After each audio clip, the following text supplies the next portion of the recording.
This will be a whole new offering and probably tap into a market that Nike and other sports apparel companies really haven't before. You know what the contract is? I want to say it's $3 million a year for 8 to 10 years. It's almost $30 million, something like that. The brutal realization finally hit Nike, and they gave Adidas a middle finger with the new Caitlin Clark contract. But the fact that Nike is here is the biggest surprise.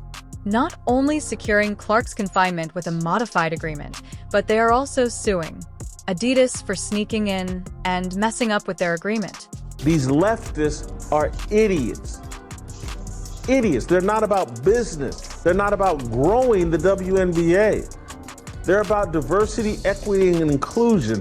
This is insanity, what they're doing to Caitlin Clark. Legally, it stands to reason that two rival giants cannot simply examine one another's athlete. Adidas has a roster like that now, scrambling claiming they only made Clark an offer that she declined. But let's be real, they're up against Nike, the biggest name on the roster. However, I will say that Caitlin Clark has created more buzz around the basketball landscape and has actually transformed and revived a league that was the WNBA, and she is getting paid a measly $28 million for 8 years as opposed to Wemby's $100. Watching, it's oddly satisfying to watch this battle play out, because Nike wasn't stupid in the end enough to let their golden goose slip away. But keep in mind how the internet roasted Nike for almost failing to catch the ball in the first place.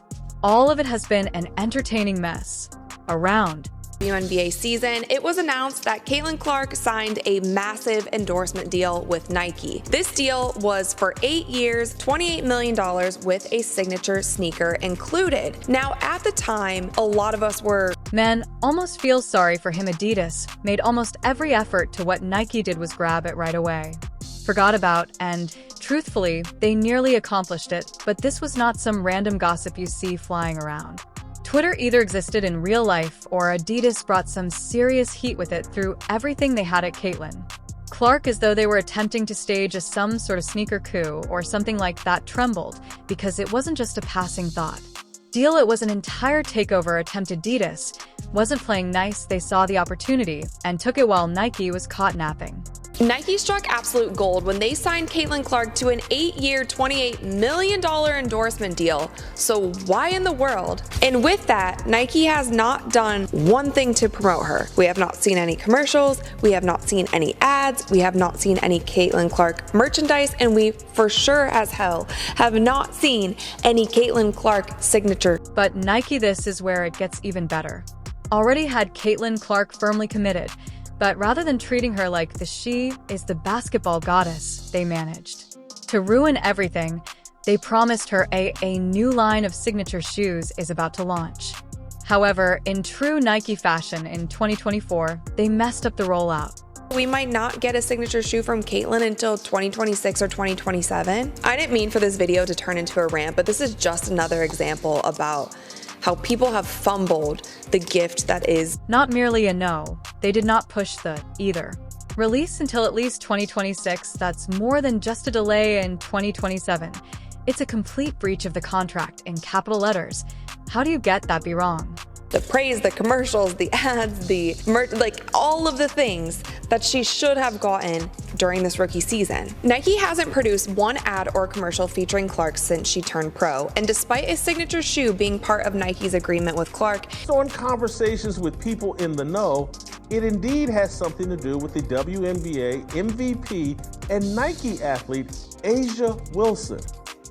But beyond Wilson, it's about the culture at the company that's more concerned with quelling noise rather than making it, as Nike once used to. It appears that Nike made that decision. Wilson's shoe had to be removed first, considering that she is the MVP, and let's just say that it lacks drama associated with her name, such as Clark. Yeah, that's the way people are thinking. Playing it safe behind the scenes with Wilson, oblivious to the fact that Clark has a legion of fans who are just waiting to surf the web in search of her shoe. And if you're shocked, take this item. Very clearly Nike didn't make this call that is solely based on merit or sales potential. Nope, according to insiders, they moved the shoe of A'ja Wilson to the first in line. So prepare yourself. She did not experience the same racial conflicts Like Caitlin Clark, she is attached to her name. Yes, just give that a moment to sink in. Nike thought pushing was a smart move.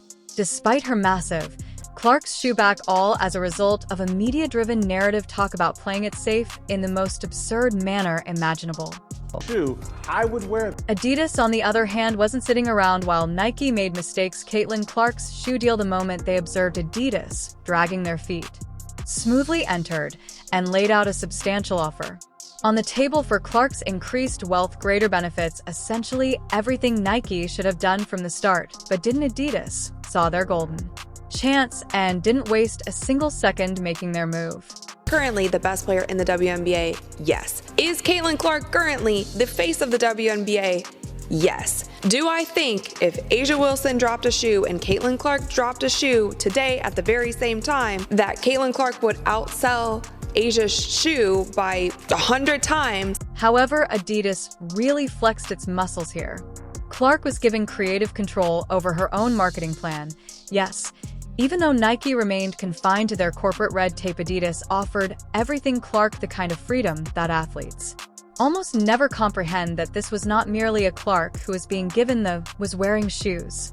Allows her own campaign shape to be designed, her own brand, and established direct connections with Nike, did not cater to her ever-increasing fan base. Even anticipated it.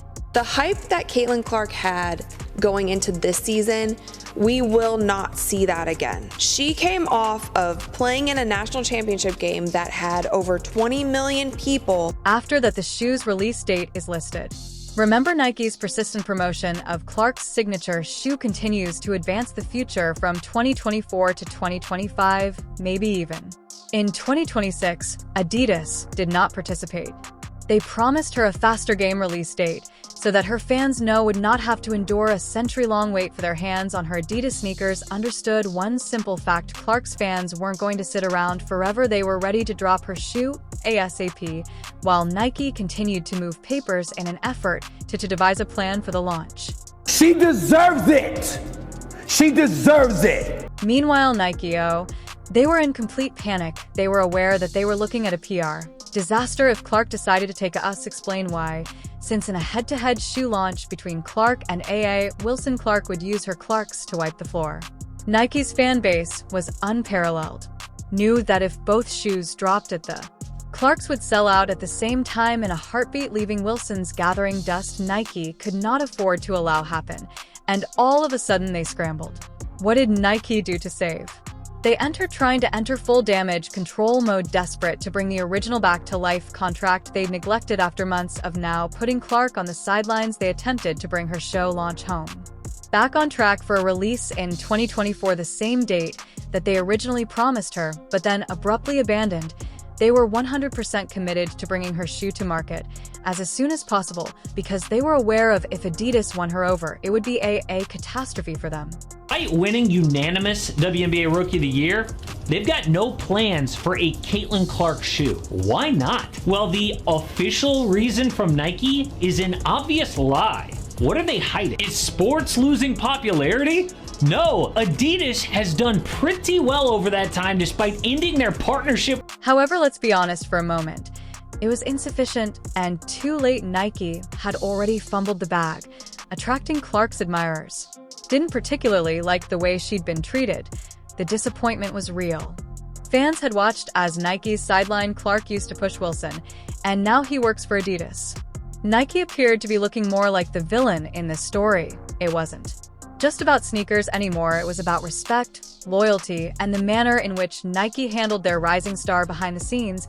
And this whole Adidas buzz really kicked off after a tweet from Billie Jean King, who serves as an actual ambassador for She Was Out Here, praising Caitlin Adidas Clark's accomplishments. At that point, things began to get hot. Up insiders were buzzing about Nike's last-minute attempt to sweeten the deal. There was a rumor that they were offering everything from faster to bonuses. Production schedules for a significant advertising blitz showed clearly that Nike attacking the wall with everything they had, hoping something would stick. They could not afford not only to lose Clark, but also, despite the fact that she was a baller, what she portrayed outside of the court, having Adidas take her away would be devastating to Nike's image, particularly with all social and racial dynamics that are already play. And everything transpired because experts were saying these things. LeBron James had his own signature shoe his rookie year. So 20 years ago, Nike was nimble enough and had enough vision to see that, hey, let's get LeBron's shoe out here. This guy's going to be a big deal. They can't do this for Caitlin Clark. And if that wasn't enough drama, there are rumors of a lawsuit against Nike. Was not merely attempting to repair the deal that they were also getting ready to close following Adidas legal accusations. Adidas of contract manipulation. Basically claiming that Adidas had broken certain provisions in Clark's first Nike contract. Adidas could not be allowed by Nike swoop in and steal their athlete without a struggle now. In addition to everything else, there was talk of a court battle between the two most prominent sports brands in the whole world. Yeah, contract is? I want to say it's $3 million a year for 8 to 10 years. It's almost $30 million. This no longer just about shoes. This was a full-fledged corporate war that Adidas started their move. Nike was now attempting to find a way to get back into the game. Whether they were actually able to stop Adidas from signing Clark was still up in the air. But there was one certainty. Nike wasn't going down without a fight. And if you say it wasn't that much of a important, so you should be aware of these. Contracts for massive endorsements are not just casual agreements. They're airtight. Athletes don't get to hop from one brand to a different person whenever they want to, especially when there's an exclusivity clause in question. Landed a major endorsement deal with Adidas. This partnership is a game changer. It's a huge win for Clark and for women's basketball. And do you know what Nike has exact clause in Caitlin Clark's contract? Probably. This clause states clearly, and it is evident that Clark cannot support any other brands, particularly their most important rival Adidas, while working under contract. Ordinary things, but Adidas, it appears that they decided to try their luck. Anyway, so what's Adidas being accused of? Nike's not just making vague complaints. They are furious here, and they have reason. Adidas has been working behind the scenes trying to charm Clark into thinking that she deserves more than what Nike is giving away.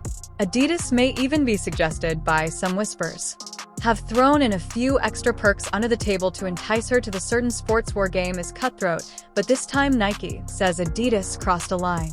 This will be a whole new offering and probably tap into a market that Nike and other sports apparel companies really haven't before. Obviously, little girls are going to wear them. I think plenty of dudes are going to wear them. You're just going to see those things in high demand. That exclusivity clause in Clark's original contract with Nike. Yes, Adidas ought to have already known better than to tamper with it. Here, allegedly, they are committing some hidden methods for stealing Clark. Watching two fighters in the distance is like the ring, with the exception of one player playing dirty, and Nike is complaining. But we're way past rumors now. Sources say the legal team is already working hard, getting ready to file a lawsuit against Adidas. They say they have a contract with them. Tampering, and if you think that's a big deal because it is. If Nike demonstrates this in court, could cause not only the sports industry as a whole endorsement the world. Two of the largest brands taking one case to court. One of the most popular basketball players, Caitlin Clark, and her story are about to get real, is right there in the middle of it.